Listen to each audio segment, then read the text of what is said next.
The power went out.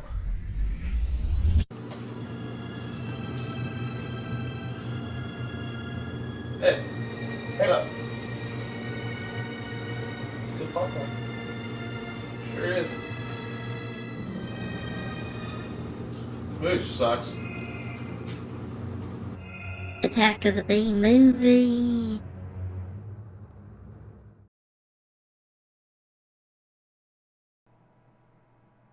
Hello, everybody. I'm Nicholas B. Church, joined today by Midori Church. Hey. And you're watching Attack of the Bee movie. Today, we have a very special treat for you. Not really. It is actually... It was horrible. Oh, well, it wasn't too bad. Okay, here's the thing. Our first capture didn't capture sound. Even though, weirdly enough, I'm not going to go through the whole thing. We listened to it afterwards, so I'm recording this through two peripherals this time.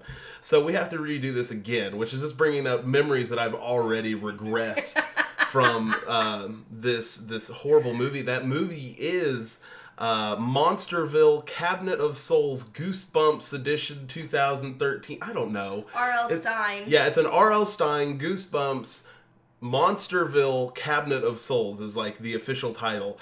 I think it's just called Monsterville Cabinet of Souls. But it has Goosebumps, R.L. Stein in there. That's because it's a Goosebumps movie. Hey, it was shit, is what it was.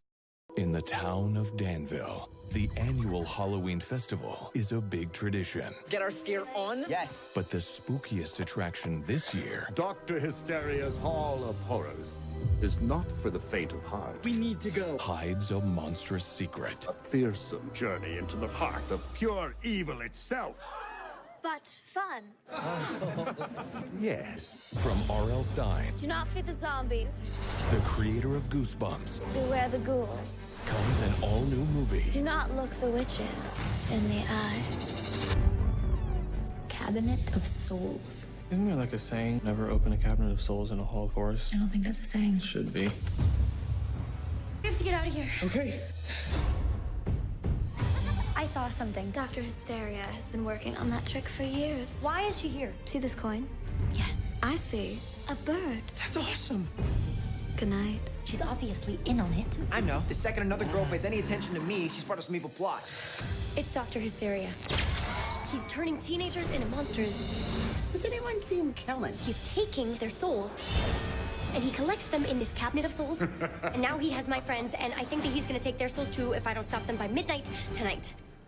Right. Save your soul. I wouldn't say I scare easy. R.L. Stein's Monsterville, Cabinet of Souls. Alright, I have little sticky notes here because I have to have sticky notes because we didn't just watch it. It's been like a week, and I found out the audio was bad. It's been like 2. It's been like 2 weeks. It's been like 2 Alright, weeks. so first of all, who made it? Alright, the director was Peter DeLuis. Who also did some really good stuff. He yeah. did Stargate SG-1. Yeah, the director of Stargate SG-1. And he did this, and this is... It's really confusing because it's like he's the same director, also known for 21 Jump Street. And then it's really kind of sad looking at his career. I don't want to say where his life has gone, but let's just say it started out with 21 Jump Street and then had a high note with Stargate SG-1. And then has anyone heard of Zapped or 16 Wishes? Or how about Monsterville Cabinet of Souls? Well, sometimes you go with the good, Yeah, and then as you go bad. with the bad. Yeah. All right. Well, moving right along. After that, let's talk about the poster a little bit. All right. So we got, you got the tent in the background there. R.L. Stein's Monsterville Cabinet of Souls. You're correct. All right. And then we have the three protagonists in the front, Which there were actually 4. Which there were 4. We'll get to that in a minute. Just keep that one in mind. This is why we like to look at the posters. And then in the background we have the 2 obviously antagonists, which is like you can just look and be like, those are obviously the bad guys. Yeah, but they're not that bad. I mean, they were pretty good. It's not that bad. The lead role is done by Dove Cameron. Played Beth. She actually, I think she did a fantastic job. Oh yeah. I mean, for a movie where she was like, hey, what's my direction in this? And the guy's like, hey, just go with it. She did a fantastic job, honestly. And then the one chick, her name was Lilith. She has like the really dark hair and everything. I think I'm in love. Her name is Catherine McNamara. Catherine McNamara.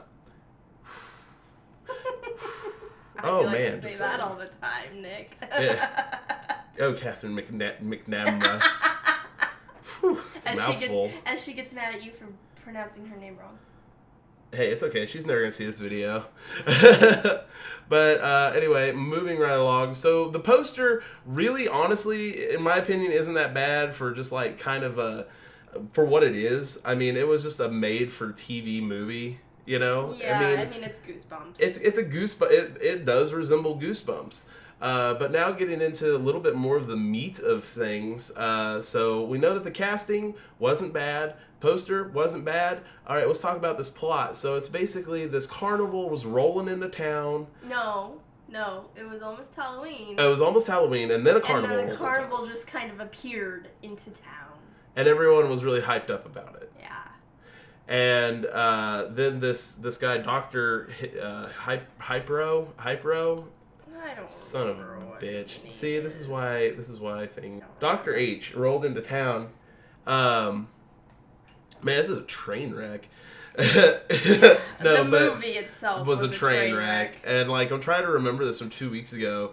But so anyway, it rolls into town, and so then it starts out with these four kids, these four protagonists are having this weird love triangle thing. You have the two girls and the two guys. And then you think, like, literally halfway through the movie, you think, this guy's going after this girl, and this guy's going after this girl. Well, that's obvious. And then you're like, wait, no, that guy wants this girl, and then this guy wants the same girl, which leaves that girl out, but then everyone's ignoring this guy.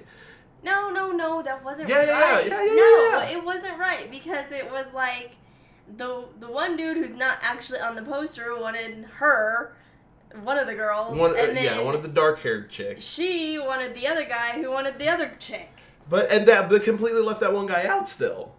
Well, yeah, but yeah, it was the girl wanting the guy. He was forever alone. The he was so forever alone. They left him out of the poster. That is true. They're just like, whatever. You know, it's like he really wasn't that important in the movie. Screw him. We'll leave him out of the poster. But he was in the movie the whole time. He was in the movie the whole time, but he was like so unimportant. You basically could feel them looking at him and being like, "Hey, you should just. Do you got something else to do, man? I mean, we're dealing with paranormal stuff right now, and you're just in the way." I don't know. I think his costume was the creepiest, though. Yeah, we'll get to that one in a second. So anyway, the freaking Beth, the lead character, starts kind of falling for this kind of rebel guy with a big bad car, which changed twice, might I add. 3 times. Yeah, it was 3 times. It was 3 times. It was 3 times because it was like it started out as one car, then it was the same car with a different paint job, then it was like a completely different car. Then they're like, oh, no one's gonna notice it's the same color. They were all different. They had to like lease them on different days. Yeah, I guess. it was horrible. It was pretty bad. And the first car was pretty nice. I do have to say. It was pretty nice. Well, all of them were pretty nice. Pretty nice. No, but the first one was like my favorite. But he was an all right dude, you know, at first and everything, and you're thinking, hey, you know, no big deal. So anyway, the story progresses in this carnival, and then all of a sudden it kind of it's an R.L. Stine kind of feeling, and you're like, man, how are they going to drag this out for almost 2 hours? And they drug it out with a song and dance number. And I literally, you can quote me on this, I was like, they started dancing and everything, and they started singing, and I said, Jesus Christ, this better not turn into a fucking musical. It didn't. And it didn't. So where did that come from? I was literally waiting for another song and dance the entire movie, and then honestly, I was almost disappointed. Because it wasn't bad, but I was like, I am not in the mood for a High School Musical right now. It was part of the plot. But it was stupid. No, it was part of the plot because it was part of their Halloween tradition at this town. Everyone just breaks out in song and dance. So moving right along. So they all break out in the song and dance number. Exposition happens, and you start kind of figuring out that, hey, something may not be right with this whole place. And then you have the one guy who's I probably forgot his name. Let's see if I can find it. Keelan? Kevin. No, Keelan. Kaylin. You kind of like have like a weird insight into his mind about Beth, and it was really incredible. And I wanted this to be the movie. And all of a sudden, he's like, I think he was like in bed. He was I don't remember what he was doing. They were trying to get him into the carnival.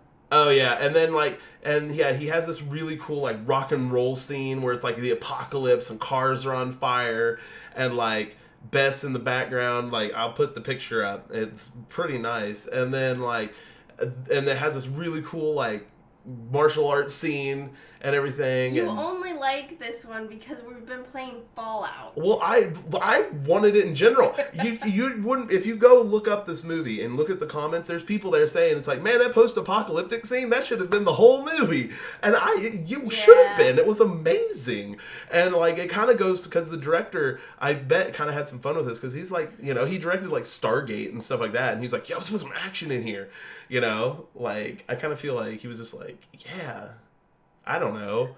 It seemed awesome. It didn't fit. It fit just as well as the song and dance number, but at least this one was cool. Well, but no, this was like how they got people into the carnival because this is what he was saying. Well, I was gonna get to that. Yeah, because they got they basically, you find out that they choose certain people because like the whole town, like people are disappearing, and then you find out that like the good doctor, Dr. H, is more or less taking their souls. But it's the name Cabinet of Souls. Yeah, there's literally a cabinet that you open up and there's souls in there. It's more like a wardrobe than it is more like a wardrobe. But I will have to say, because now we're going on to the bad plot. I actually, near the end, started rooting for the bad guys. And let me flesh this out. So they take your soul. They basically offer you what you want most in life, in a way. Like, one guy wanted to be a great entertainer. So they turned him into a clown, and then he works for the carnival. Which was actually really kind of scary. Yeah, if you've seen it, it was like that. Of that clown. Except almost like scarier, in my opinion. Because he was supposed to be funny. Yeah, it's true. I mean, it was not funny, but yeah. And then he was like super pumped about it. And then you go into the cabinet, and then like at night they like go into the cabinet, and then they're like all standing there like all weird and everything, and and then they like absorb back into their souls or whatever. And then the good doctor feeds off their souls.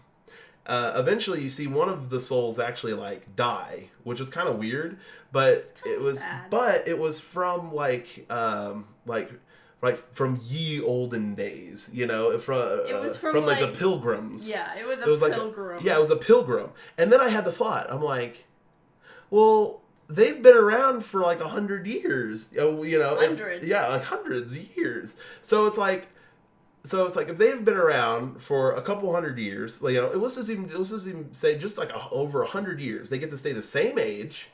That they get longevity, and all they have to do is work at a stupid carnival like once a year. For 3 days. For like 3 days. And then in the very beginning, you see that they can actually still like walk around, because they're in the very beginning there was like one girl who was like kind of all like pissed off and stuff, and then it was just like she was walking around freely. And that's then because they freed her from the cabinet. Well, I know, but you get to walk around and everything, and you get longevity for like at least over 100 years, and you stay the same age until your soul can't take it anymore and you just die. Honestly, that's not a bad deal. If he came up to me and was like, "Hey, man, you can live for a couple hundred years. All you have to do is work at this stupid thing. All you have to do is stand in one spot for hundreds of thousands of years. Well, that's where you sleep. sleep. Let me sniff your soul. Oh, that was creepy. He's like comes up to her and is just like. And I was just like, ooh. So you can feel dirty. But yeah, no, like, it really wasn't a bad deal. And at the end, I'm like, this guy doesn't have a bad racket going on. Like, this guy's hustling. He's like, you can live, but I'm gonna sniff your soul and live forever. But you will die, but you get a couple hundred years. I'd be like, that's a hard bargain to pass up. So and honestly, all these people more or less kind of did it willingly. Like, they were marked, so it was like, you're pretty much screwed. But at the same time, you got the choice. But anyway, well, so no, you really didn't, because he got into your head. I'd be all for it. And I'm then just you saying. get the like because it all really itchy and it it kind of looks gross. horrible. Because they like, when you go into the place, you get this stamp, and like the selected people can't wipe it off, and it gets really itchy and really bad. So you're pretty much screwed. You're chosen. Yeah. But at the same time, like I said, it's like they kind of make you choose, because like they still put you up in front of this giant mirror thing, and they show you your most desires, and then like, hey, wouldn't this be great? And you're like, oh man, yeah. And then you walk into the cabinet, then you're part of it. Well, they don't really say anything. They really don't say anything. Yeah, they just kind of show you, and then you're just kind of like, you just like and go you're like, with it. And then like, of course, Beth is the only one that's like, no, I don't want that. This isn't right. This I isn't right. I don't want no muscular. And then she goes it was funny everybody else. because her dream was like, the Keelan, the guy who was after her, pursuing her, his fantasy was like all about her and everything, and it was like all really sweet, and he wanted to be like, this person for her, and then like hers was like about this other dude, and like not about him at all, and it was like it was honestly kind of cool, because like this medieval setting, and then there was like, she was like leaving them, like all of her friends behind, to be with him, and then she's like on the bridge, and then she was just like, your friends are holding you back. You're Come holding to you back. this side. Yeah, and then she was just like, for half a second, she's like, yeah. This isn't right. Yeah. This doesn't feel right. I would never leave my friends. It wasn't, but anyway, so they exposed the good doctor for what he was. Unfortunately, these immortals more or less kicked the bucket. Sort of. That was a question mark at the end, honestly. The cabinet was still there. The cabinet was still there and active, but like, yeah, it's like the whole town, I'm not gonna lie, it's like it sent the whole town asunder, which kind of sucks. But I'm just saying, man, like 200 years of just chilling and be pretty good by me, man. Yeah. I'd rather die. I'd rather be in the fucking cabinet. And not have someone just...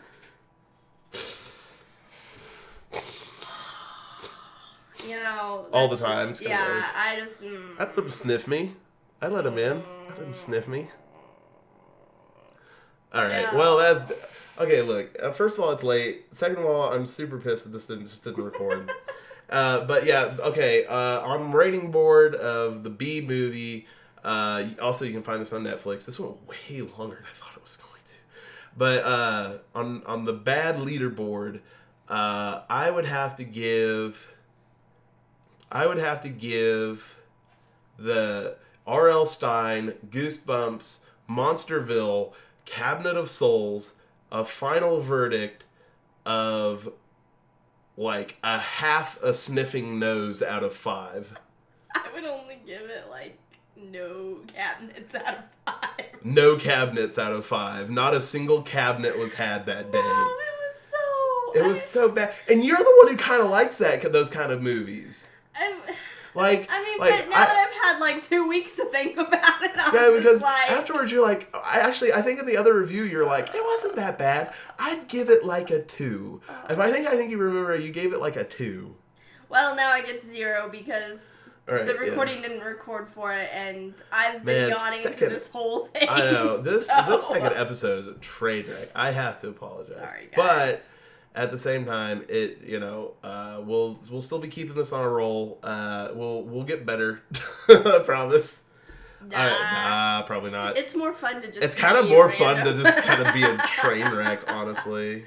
But sorry if you don't like the train wreck. Comment. Hey, we comment. do read them. Yes, we do. Unfortunately, hey, leave a thumbs up if you like it. Leave a thumbs down if you don't. There's 2 buttons there. Use them. So we'll see you next time. Bye. Bye. me smell your soul. Let me smell your soul. Stop. I'm smelling your soul. Oh, man.